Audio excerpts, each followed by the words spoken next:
नमस्कार साथियों, एक बार फिर से आपका स्वागत है आपके अपने YouTube channel easy English hub पे। तो आज सप्ताह की फ्रेश क्लास यानी सप्ताह की पहली क्लास में आप सभी का स्वागत है। ठीक है, और आज का टॉपिक रहेगा वो मॉडल्स ऑक्सिलरी रहेगा। मॉडल्स ऑक्सिलरी को अपन डिटेल से पढ़ना स्टार्ट करेंगे और देखना इस टॉपिक की दो क्लास और आएगी, यानी एक तो ये वाली और एक और, ठीक है, एक और आएगी। ठीक है, ये 3 क्लास में हो गए। अगर और इसकी इंट्रोडक्शन क्लास है वो मैंने सैटरडे को आप लोगों को दे दी थी। अगर वो नहीं देखी अभी तक तो चेकआउट कर सकते हो, और उसमें 50% जो कंसेप्ट है वो वहीं पे आप लोगों के क्लियर करवा दिए मैंने। ठीक है, इसकी जो मॉडल्स ऑक्सिलरी की जो इंट्रोडक्शन क्लास है वो उसी में कंप्लीट करवा दिए, यानी 50% कंसेप्ट है वो वहीं पे कंप्लीट करवा दिए, और वो काफी बेनिफिशियल क्लास है। ठीक है, काफी बेनिफिशियल क्लास है ये। इसमें तो अपन डिटेल में पढ़ेंगे, है ना, और वो इंट्रोडक्टरी क्लास है तो वो बेनिफिशियल है क्योंकि वहां पर कंसेप्ट समझाए मैंने। ठीक है, तो अगर देखो और इस क्लास में अपन मॉडल्स को डिटेल से पढ़ेंगे। ठीक है, क्लास में एंड तक बने रहना। अगर चैनल पे नए हो तो सब्सक्राइब कर लेना और बेल आइकन को प्रेस कर लेना ताकि आगे आने वाली क्लासेस की नोटिफिकेशन है वो आपको मिलती रहे, क्योंकि आप लोगों की वजह से ही मैं यहाँ पे खड़ा हूँ। ठीक है ना, भले ही मैं व्हाइट बोर्ड पे दे रहा हूं उसमें कोई टेंशन नहीं है, लेकिन वो एग्जाम ओरिएंटेड क्लासेस है तो देखना जरूर, है ना, और चैनल को सपोर्ट जरूर करना। तो चलो आज की क्लास स्टार्ट करते हैं। Let's start the class without delay. अब देखना क्या है, देखो अपन मॉडल्स ऑक्सिलरी पढ़ते हैं। मॉडल्स ऑक्सिलरी में अपन ने देखो यहां पर मॉडल्स में अपन ने पढ़ा था पहली क्लास में मैंने आप लोगों को बताया था कि मूड से ही मॉडल बनता है, मूड से ही मॉडल बनता है। ठीक है, मूड का मीनिंग होता है मनस्थिति,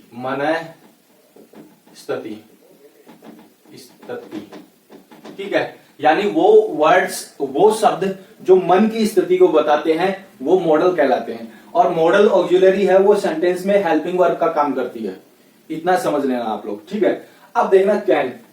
अब देखो कैन को कैसे कैन का हिंदी मीनिंग होता है, वैसे देखा जाए तो देखो कैन का हिंदी मीनिंग होता है सकता,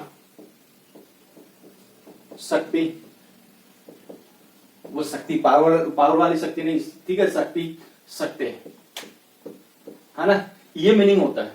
लेकिन मीनिंग कब काम आता है, जब हिंदी मीनिंग कब काम आता है, जब अपन का कांटा फंसा हो तब वो हिंदी मीनिंग काम आता है, वरना तो सीधे क्वेश्चन बनते हैं और उससे आप इजीली कर भी लेते हो। ठीक है, अब देखना कैन यूज ऑफ कैन वैसे देखा जाए तो कैन क्या है। अब मैं इसको ना थोड़ा सा आपको डिटेल में लेकर चलता हूं कि कैन का यूज है वो प्रेजेंट में होता है। प्रेजेंट का मतलब कि वर्तमान काल में होता है कैन का। ठीक है, अब देखना पॉइंट क्या है, ability informal permission in present, यानी प्रेजेंट में एबिलिटी को दर्शाने के लिए, कैपेबिलिटी को दर्शाने के लिए, स्ट्रेंथ को दर्शाने के लिए, ठीक है, कैपेसिटी को दर्शाने के लिए, इन सभी के लिए किसका यूज होगा, कैन का यूज होगा। ठीक है ना, और कैन है वो प्रेजेंट टेंस, यानी प्रेजेंट टेंस में इसका यूज होता है। अब देखना I can solve the question, I can solve the question, ठीक है, I can solve the question, ये है तो मैं क्वेश्चन को सॉल्व कर सकता हूं, मैं क्वेश्चन को सॉल्व कर सकता हूं, तो ये क्या हो गया, एबिलिटी हो गई ना ये। अब देखना can I use your pen, can I use your pen, ये क्या है, क्या मैं आपका पेन यूज कर सकता हूं। तो देखो ये परमिशन के लिए, फॉर्मल परमिशन होती ना, सॉरी परमिशन के लिए किसका यूज किया जाता है, कैन का यूज किया जाता है। Formal permission in present tense में, है ना, को व्यक्त करने के लिए किसका यूज किया जाता है, कैन का यूज किया जाता है। अब देखना दूसरा क्या है, जनरल पॉसिबिलिटी इन प्रेजेंट। अब जनरल पॉसिबिलिटी, अब ये आप लोगों को नहीं नाम याद रहता है तो मत याद करो, बस इतना याद कर लो कि पॉसिबिलिटी के लिए भी कैन का यूज होता है, जनरल पॉसिबिलिटी। अब अगर जनरल याद रहता है तो ठीक है, नहीं रहता है तो बस इतना ध्यान में रखो कि पॉसिबिलिटी के लिए कैन का यूज होता है। ठीक है, और प्रेजेंट टेंस में अब देखो anybody can make mistake, anybody can make mistake, कोई भी गलती कर सकता है। ठीक है, कोई भी गलती कर सकता है, तो ये क्या हो गया, ये पॉसिबिलिटी हो गई, जर्नल पॉसिबिलिटी हो गई, पॉसिबिलिटी, ठीक है। यानी संभावना के लिए। ठीक है, अब देखना तीसरा पॉइंट क्या है। तीसरा पॉइंट है पजलमेंट। थोड़ा सा साउंड बाहर आ रहा है तो एक बार मैनेज कर लेना। ठीक है, क्योंकि मैं उनको बता नहीं सकता, उनको मैं समझा नहीं सकता जो भी साउंड कर रहे हैं वो, तो एक बार थोड़ा सा मैनेज कर लेना आप। ठीक है, अब देखना पजलमेंट और impression by interrogative sentence. Interrogative sentence में पजलमेंट दर्शाने के लिए और इंपेशंस यानी इंपेशंस का मतलब होता है अधैर्यता दर्शाने के लिए किसका यूज किया जाता है? कैन का यूज किया जाता है। अब देखना व्हाट कैन ही मीन, तो वो क्या कर सकता है, उसके कहने का मतलब क्या हो सकता है। ठीक है, तो ये क्या होगा? इंट्रोगेटिव होगा। अब इसको आप कैसे याद करोगे? मैंने स्टार्टिंग की क्लास में बताया था, इस जो मैंने इंट्रोडक्टरी क्लास दी थी ना, उसमें मैंने बताया था कि कैन, ये जो मॉडल है ना, मॉडल है, इसको अगर सेंटेंस के शुरू में रखेंगे, ठीक है, इसको अगर सेंटेंस के शुरू में रखेंगे तो वो इंट्रोगेटिव सेंटेंस हो जाएगा।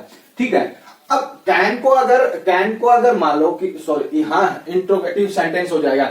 अगर इसको अगर मान लो, देखो, इसको अगर मान लो कि WH वर्ड के बाद में रखेंगे तो भी वो इंट्रोगेटिव सेंटेंस हो जाएगा। कहने का मतलब कि कैन का यूज है वो इंट्रोगेटिव सेंटेंस में ही होता है, चाहे वो WH वर्ड से स्टार्ट हो, चाहे वो हेल्पिंग वर्ब से स्टार्ट हो।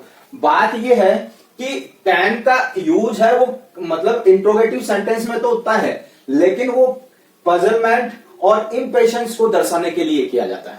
ठीक है ना, समझ में आ गई कि पजलमेंट और इंपेशंस को दर्शाने के लिए किया जाता है। पजलमेंट का मतलब होता है मतलब कि उलझन को दर्शाने के लिए या अधैर्यता को दर्शाने के लिए किसका यूज किया जाता है? कैन का यूज किया जाता है इंट्रोगेटिव सेंटेंस में। ठीक है, अब देखना प्रोबेबल कंडीशन का मतलब होता है संभावित शर्त। प्रोबेबल कंडीशन का मतलब होता है संभावित शर्त। अब चौथा पॉइंट इसका यही बनता है कि प्रोबेबल कंडीशन के लिए किसका यूज किया जाता है? कैन का यूज किया जाता है। अब देखना कैसे। If you request he can help you, यदि तुम उससे रिक्वेस्ट करोगे तो वो तुम्हारी मदद कर सकता है। ठीक है, probable condition, if you work hard, ठीक है, you can pass the examination. If you work hard you can pass the examination.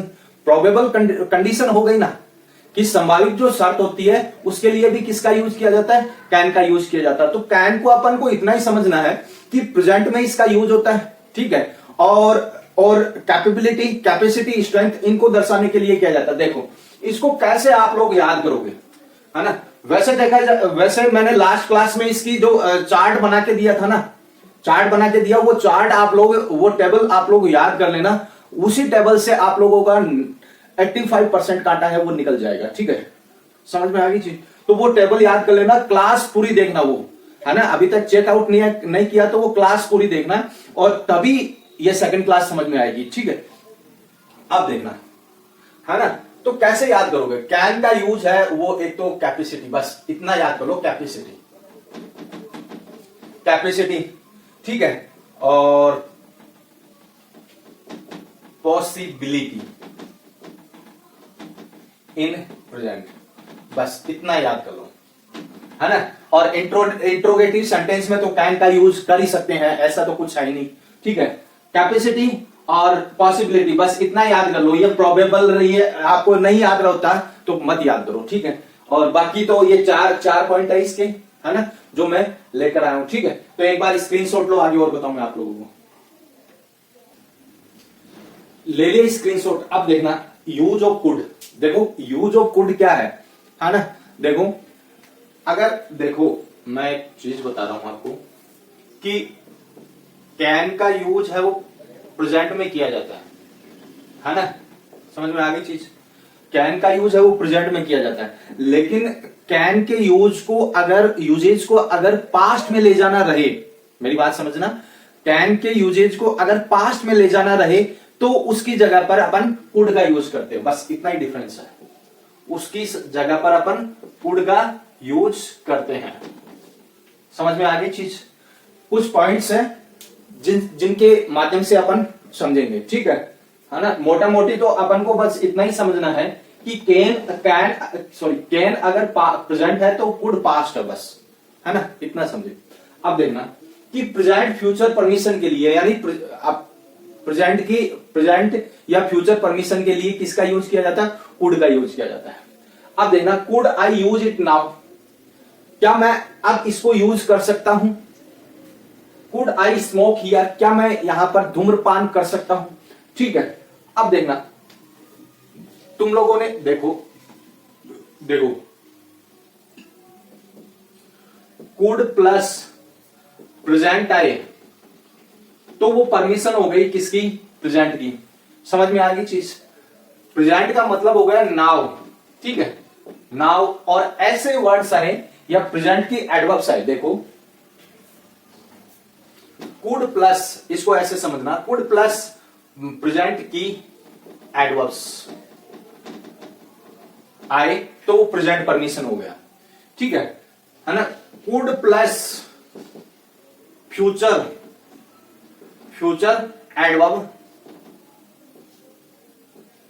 Adverb आए तो वो फ्यूचर की परमिशन हो गई, ठीक है। फ्यूचर का मतलब टुमारो है, नेक्स्ट डे है, अगर वो आए कुड के साथ में तो वो फ्यूचर की एडवर्ब हो गई, ठीक है। इसको इस तरीके से समझना है ना। तो देखो, अब दूसरा पॉइंट क्या है? प्रेजेंट पॉसिबिलिटी, व्यवहारिक वास्तविक, है ना, व्यवहारिक और वास्तविक जो पॉसिबिलिटीज होती है, जो संभावनाएं होती है, उसके लिए किसका यूज किया जाता है? प्रेजेंट का, कुड का यूज किया जाता है, ठीक है। मैं फ्लो में बोल गया, लेकिन मतलब प्रेजेंट पॉसिबिलिटी का मतलब होता है कि वर्तमान में जो संभावना है, संभावना कौन सी? व्यवहारिक और वास्तविक जो संभावना है, उसके लिए किसका यूज किया जाता है? प्रेजेंट का वो कुड का यूज किया जाता है, ठीक है। एक सेकंड रुको। अब देखना आगे, दूसरा पॉइंट है वो प्रेजेंट पॉसिबिलिटी का मतलब होता है वर्तमान की होती है, एक तो व्यवहारिक और एक वास्तविक, ठीक है। देखना एग्जांपल देखना, the road could be blocked, तो रोड ब्लॉक हो सकती है, बंद हो सकती है, तो ये व्यवहारिक ये संभावना प्रेजेंट की क्या है? पॉसिबिलिटी है। देखना आगे, contingent possibility ability in unreal condition, ठीक है।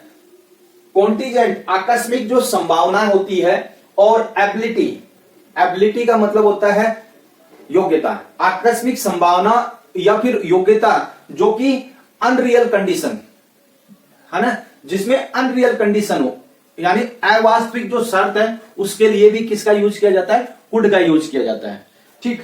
अब देखना, if I had more money, यदि मेरे पास में थोड़ा धन होता, थोड़ा ज्यादा धन होता, I could by A bungalow, मैं बेंगलो खरीद लेता, यानी मैं घर खरीद लेता। मेरे पास में ज्यादा धन है नहीं और मैं धन खरीद नहीं सकता, इसलिए ये क्या हो गया? ये मतलब कि अनरियल कंडीशन हो गई, यानी कहने का मतलब अवास्तविक जो शर्त होती है ना, अवास्तविक जो शर्त होती है वो ये हो गई, यानी मेरे पास में धन नहीं है और मैं नहीं खरीद सकता, ठीक है। यदि मेरे पास में पैसा होता तो मैं खरीद सकता था, ठीक है। ये इसको ऐसे समझना है। अब देखना ओकेजनल पॉसिबिलिटी का मतलब होता है कभी कभी, यानी कभी कभी। अब देखना कैसे, he could be very rough, यानी वो रफ हो सकता है, रफ का मतलब वो व्यवहार में थोड़ा अकड़ू हो सकता है, तो ये क्या हो गई? ओकेजनल पॉसिबिलिटी हो गई, ठीक है। अब देखना इसको कैसे अपन को समझना है, कुड को कैसे समझना है? कुड इज इक्वल टू, मतलब देखो इसको ऐसे समझना है, कुड क्या है? कुड कैन की पास्ट फॉर्म है, ठीक है, पास्ट फॉर्म है ना। कुड के कैन के जितने भी यूजेज वो प्रेजेंट में है, वो अगर उनको पास्ट में ले जाना रहे तो अपन कुड का यूज करेंगे, ठीक।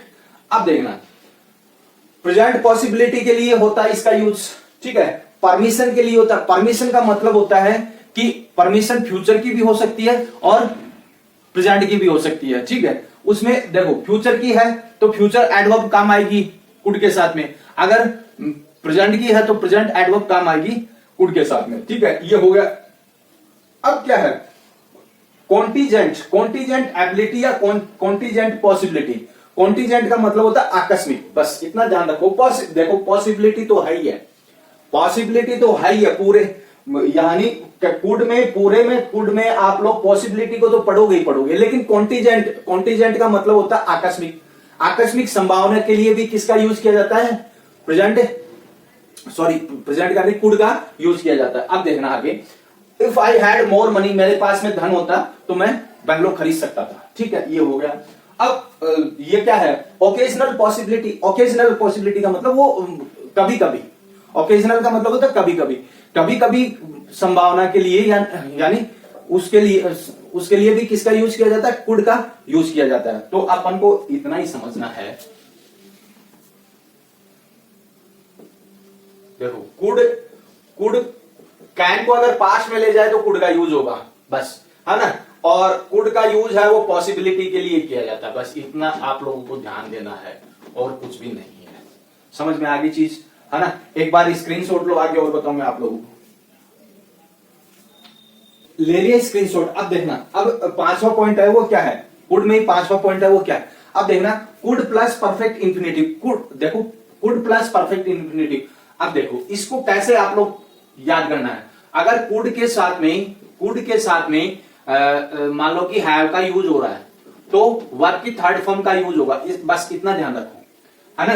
Could plus have plus verb की थर्ड फॉर्म का यूज होगा, ठीक है। अब कहने का मतलब कि ही कुड हैव हेल्पर, कि शायद हो सकता है कि वो उसकी मदद कर सके, है ना, शायद हो सकता है उसकी वो मदद कर सके। तो कहने का मतलब इसको किस तरीके से, अब इसका यूज है वो किस मतलब कब होता है कि भूतकाल की, या फिर यूं बोल, सॉरी, अनफुलफिलमेंट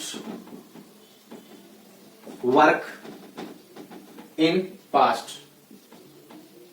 है ना। इसका मतलब हो गया कि भूतकाल का जो काम जो अधूरा रह गया है उसके लिए किसका यूज होगा, could plus have plus third form, बस और कुछ नहीं याद रखना। समझ में आ गई चीज।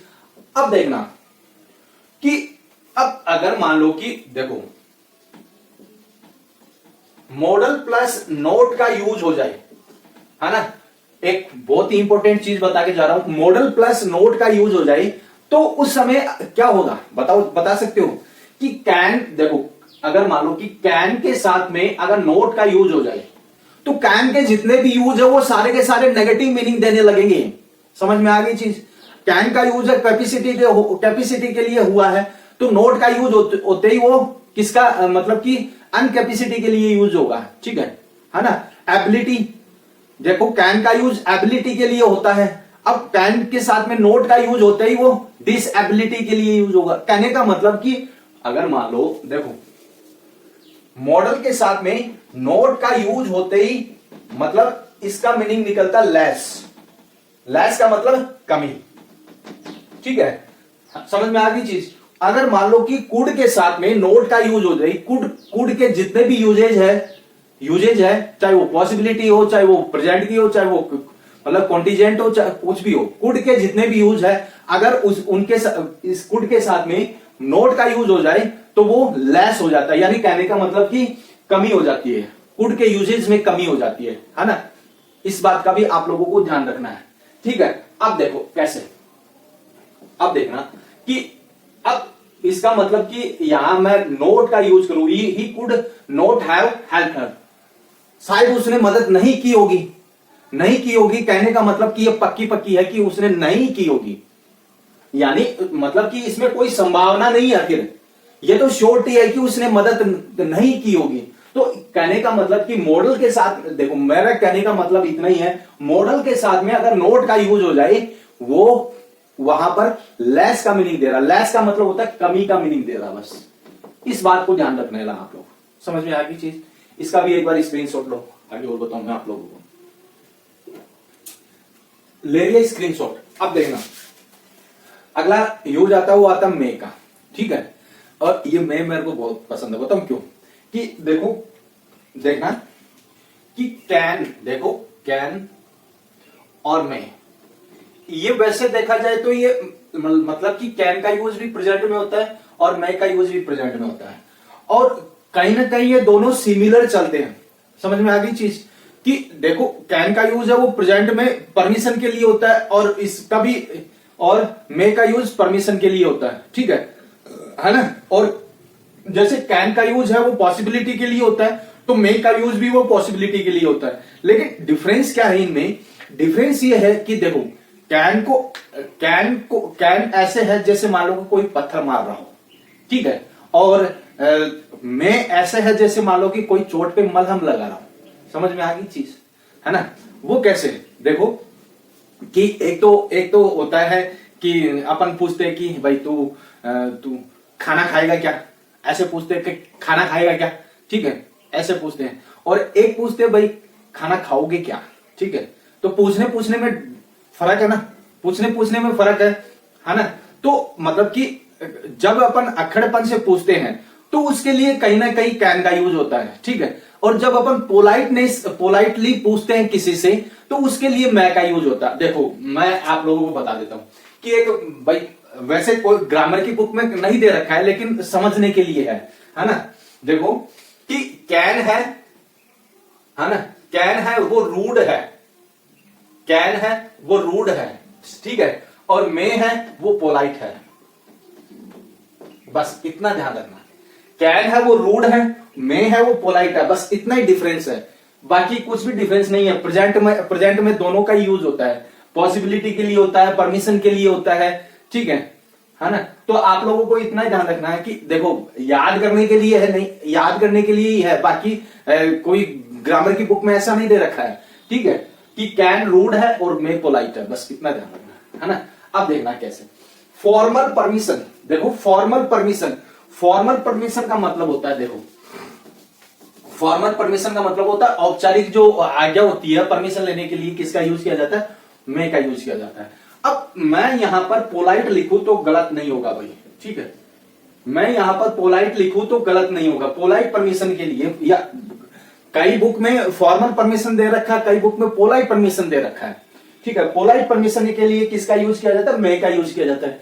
आप लोग नॉर्मली क्लास में जब स्कूल्स में देखते हो तो वहां पर नॉर्मली जब एंटर होते हैं क्लास में बच्चे तो पूछते हैं ना मे कम इन सर, है ना, तो वो पोलाइट परमिशन होगी, ठीक है, यस यू मे ऐसे बोलते हैं ना टीचर, तो वहां पर इसका यूज किया जाता है, और वहां पर नहीं, यानी पोलाइट परमिशन के लिए मे का यूज किया जाता है, बस इतना ध्यान रखो। अब आगे देखना विश और ब्लेस। विश, अरे वो विश जहर वाला विश नहीं, है ना। विश का मतलब होता है कामना, विश का मतलब होता है कामना, है ना। अब देखना कोई किसी चीज को किसी को अपन विश करते हैं, किसी को अपन विश करते हैं, है ना, विश करते हैं, कामना, अच्छे की कामना करते हैं, तो उसके लिए मे का यूज किया जाता है। और ब्लेस आशीर्वाद के लिए भी किसका यूज किया जाता है? मे का यूज किया जाता है। जैसे मान लो may you live long, may you live long, है ना, तुम हमेशा चिरंजीव रहो, ठीक है। तो ये यहां पर इस सेंटेंस में क्या हो गया? इस सेंटेंस में ये ब्लेस के रूप में काम आ रहा है मे, ठीक है ना। तो मैंने बताया ना कि मे का यूज है वो मतलब कि पोलाइटनेस के लिए ही होता है, बस, है ना। May plus perfect infinitive. Perfect infinitive का मतलब होता है भूतकाल के अनुमान के लिए किसका यूज किया जाता है? मे प्लस परफेक्ट इंफिनिटिव। अब देखो परफेक्ट इंफिनिटिव का मतलब क्या हो गया? देखो मे के साथ में हैव का यूज किया जाएगा, फिर वर्ब की थर्ड फॉर्म लगेगा, ठीक है, सॉरी वर्ब की थर्ड फॉर्म लगेगी, तो यही परफेक्ट इंफिनिटिव है। समझ में आ गई चीज? मे के साथ में हैव प्लस वर्ब की थर्ड फॉर्म का यूज है, वही परफेक्ट इंफिनिटिव है, ठीक है। तो देखना आगे, सी वेंट लेट, वह देरी से गई, सो सी में हैव मिस द ट्रेन, है ना, सो सी मैं हैव मिस द ट्रेन, इसलिए उसकी ट्रेन छूट सकती है, ठीक है। तो ये क्या हो गया? परफेक्ट इंफिनिटिव हो गया, यानी भूतकाल के अनुमान के लिए। Sorry, she may have miss the train, शायद हो सकता है कि वो उसकी ट्रेन छूट गई होगी, ठीक है, ऐसा भी है ना। तो है ना, इस तरीके से अपन को समझना है। संभावना वाले कंडीशनल वाक्यों में, यानी जो संभावना वाले कंडीशनल वाक्य होते हैं, कंडीशनल का एक मैं आप लोगों को बता देता हूं। देखो इफ प्लस मे आ जाए, समझ में आ गई? इफ प्लस में आ जाए तो इसका मतलब हो गया कि उस वाक्य में, उस सेंटेंस में संभावना भी है और कंडीशन भी है। बस इतना ध्यान रख लेना। अगर इफ प्लस में आ जाए तो यूं समझ लेना कि उस सेंटेंस में संभावना भी है और में भी है। ठीक है, अब देखना आगे। इफ यू ट्राई, यदि तुम कोशिश करो, you may reach the goal, तुम गोल तक पहुंच सकते हो। समझ में आ गई चीज, है ना? एक बार स्क्रीनशॉट लो, आगे और बताऊं मैं आप लोगों को। देखना, ले लिया स्क्रीनशॉट। अब देखना, यूज ऑफ में भी कुछ है। अब पांचवा पॉइंट है अप्रभावी परमिशन। ठीक है, परमिशन के लिए, अप्रभावी परमिशन के लिए एज वेल के साथ में।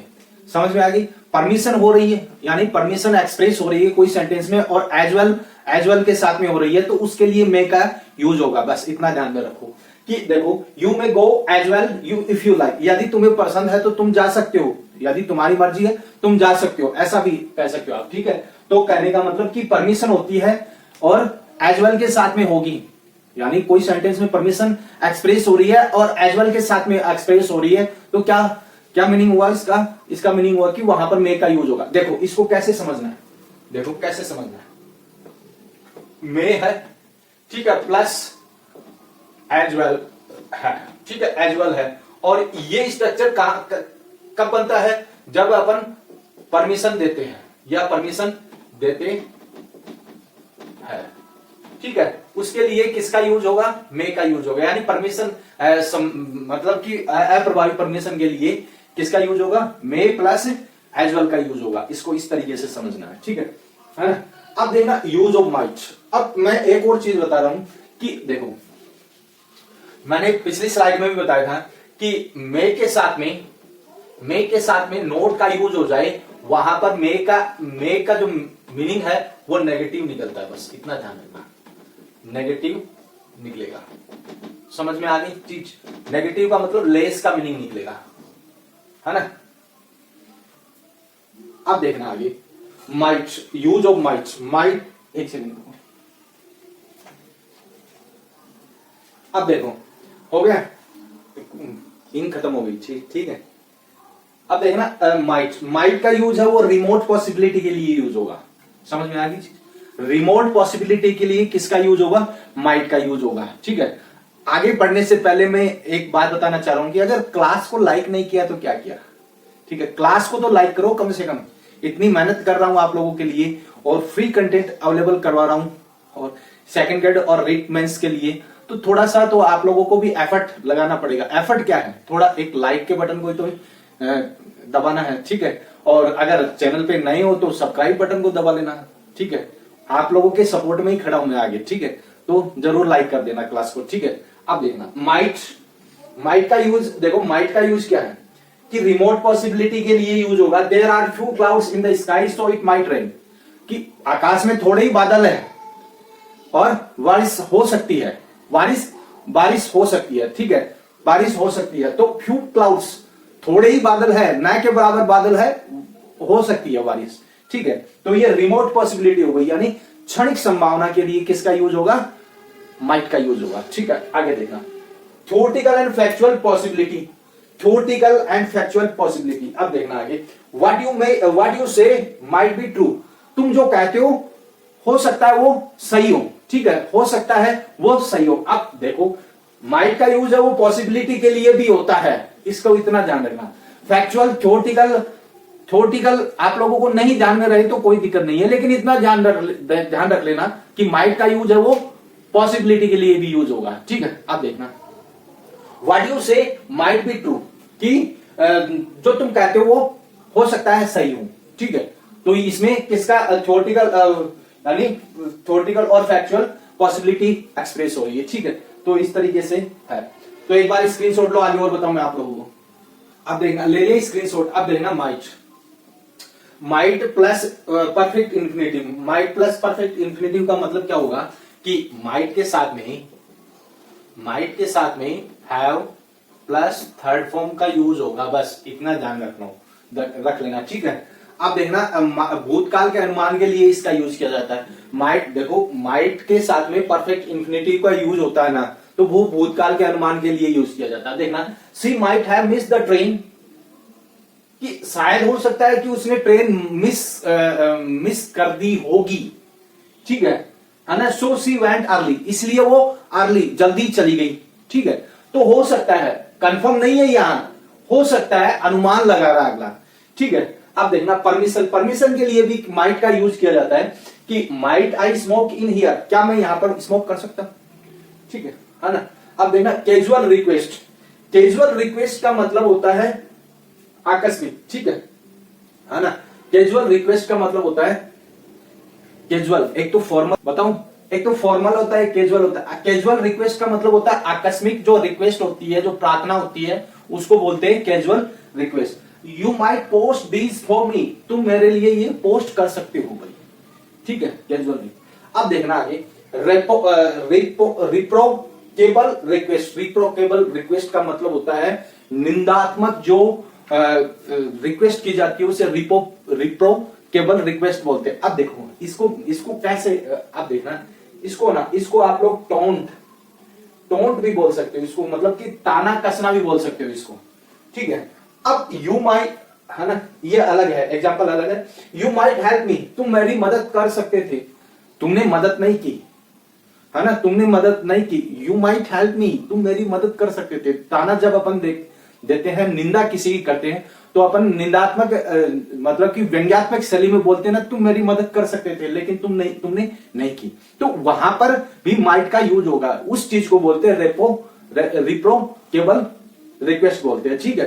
तो इसके लिए भी किया जाता है। रिप्रोकेबल का मतलब होता है निंदात्मक, लिख लेना, ठीक है। एक बार स्क्रीनशॉट लो, आगे और बताऊंगा आप लोगों को। अब देखना मतलब इसका माइट का यूज है वो इसके लिए होता है, इरिटेशन के लिए भी होता है। इरिटेशन का मतलब होता है झुंझलाहट को एक्सप्रेस करने के लिए माइट का यूज किया जाता है कभी कभी। अब देखना ही माइट पे अस, शायद हो सकता है कि वो कर मतलब कि कर दे, हमें पेमेंट कर दे, पे कर दे, ठीक है, हो सकता है। तो ये झुंझलाहट के लिए होता है कभी कभी, ठीक है। अब देखना अप्रभावी परामर्श के लिए भी किसका यूज किया जाता है, माइट का यूज किया जाता है, ठीक है। अप्रभावी परामर्श के लिए भी माइट का यूज किया जाता है, लिख लेना, ठीक है ना। अब देखना आगे, इसका भी एक बार स्क्रीनशॉट ले लिया स्क्रीनशॉट। अब देखना ये इस क्लास का लास्ट मॉडल है, ठीक है। और इसके बाद में एक और क्लास आएगी मॉडल से संबंधित, उसमें भी अपन डिटेल में पढ़ेंगे, ठीक है ना। एक और क्लास आएगी, है ना, तो धैर्य बनाकर रखना, ठीक है। अब देखना यूज ऑफ सेल का यूज है वो प्रॉमिस, विलिंगनेस, डिटर्मिनेशन, इंटेंशन दर्शाने के लिए किसका यूज किया जाता है, सेल का यूज किया जाता है, ठीक है ना। अब ऐसा ही चक्कर विल में है जो आगे आने वाली नेक्स्ट क्लास में पता चलेगा, ठीक है। अब देखना सेल का यूज है वो ही, सी, इट, दे, यू, इनके साथ में किया जाता है, ठीक है। और मैंने आप लोगों को पहले जो इंट्रोडक्टरी क्लास दी थी इसकी, तो मैंने डिटेल में आप लोगों को बताया था। अगर वो क्लास नहीं देखी अभी तक तो देखना जरूर क्लास, वो इंपॉर्टेंट रहेगी, यानी आपके 80% कंसेप्ट है वो वहीं पे क्लियर हो जाएंगे। अगर वो क्लास नहीं देख के डायरेक्ट इस क्लास पे आते हो तो ये आप लोगों को समझ में कम आएगा, ठीक है। अब देखना आगे, है ना, हो गया। अब देखना ही शैल बाई ए कार, वह कार ले लेगा या कार खरीदेगा, ठीक है। दे सेल दिस हाउस, यानी दे सेल दिस हाउस, तो ये क्या है, यानी वो कहने का मतलब कि उन्होंने इरादा कर लिया है कि वो इस घर को बेच के रहेंगे, ठीक है। तो अब देखना नॉर्मली देखो, नॉर्मली अपन देखते हैं दे के साथ में विल का यूज होता है, विल का यूज होता है, लेकिन यहां पर सेल का यूज हुआ, लेकिन ये केवल एक ही लाइन के लिए इस कंसेप्ट को यूज करना पड़ेगा अपन को, ठीक है, इतना ध्यान रखना। अब देखना in legal and commercial fields, कि लीगल, कानूनी और कॉमर्शियल फील्ड यानी जो व्यापारिक जो क्षेत्र होते हैं उनके लिए भी किसका यूज किया जाता है, सेल का यूज किया जाता है। अब देखना every citizen have right to live, यानी प्रत्येक सिटीजन के पास में जीने का अधिकार है, अधिकार होगा, तो ये क्या होगा, देखो सेल, है ना, shall have, every citizen shall have right to live, यानी प्रत्येक सिटीजन के पास में जीने का अधिकार होगा। तो ये क्या हो गया, लीगल, कानूनी फील्ड हो गई ना, कानूनी क्षेत्र हो गया ना। इसी तरीके से इन सजेशन और रिक्वेस्ट के लिए भी किसका यूज किया जाता है, सेल का यूज किया जाता है। अब देखना आगे, कि shall we sit here for some time, क्या हम यहां पर थोड़ी देर के लिए बैठ जाएं, ठीक है। अब देखना विल, वी के साथ में यहां पर शैल का यूज हुआ, लेकिन यहां पर थोड़ा सा ट्विस्ट है कि डिटर्मिनेशन, इंटेंशन, विलिंगनेस और प्रॉमिस को दर्शाते हैं तब शैल का यूज इनके साथ में होता है, ठीक है। बाकी तो वी के साथ में भी शैल का यूज कर सकते हो आप, ठीक है। तो है ना, ये हो गया। इसके ये चौथे नंबर सॉरी तीसरा नंबर कौन सा सजेशन वाला है कि shall we sit here for some time, क्या हम थोड़ी देर के लिए यहां पर बैठ जाए, ठीक है। अब देखना नॉविंग डिजायर, डिजायर का मतलब होता है इच्छा, इच्छा को जानने के लिए भी शैल का यूज किया जाता है, ठीक है।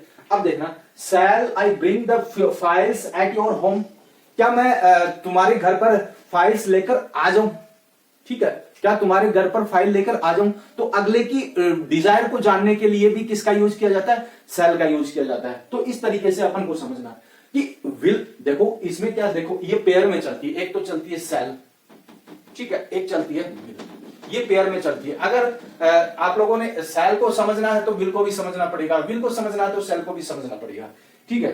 तो विल देखो, यानी इस क्लास में अपन ने विल शैल तक पढ़ा, अगली क्लास में विल का भी यूज पढ़ेंगे ताकि ये पेयर आप लोगों को समझ में आ जाए, ठीक है।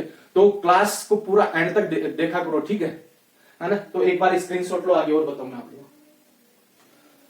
ले लिए स्क्रीनशॉट। बस आज की क्लास में इतना ही है, ठीक है।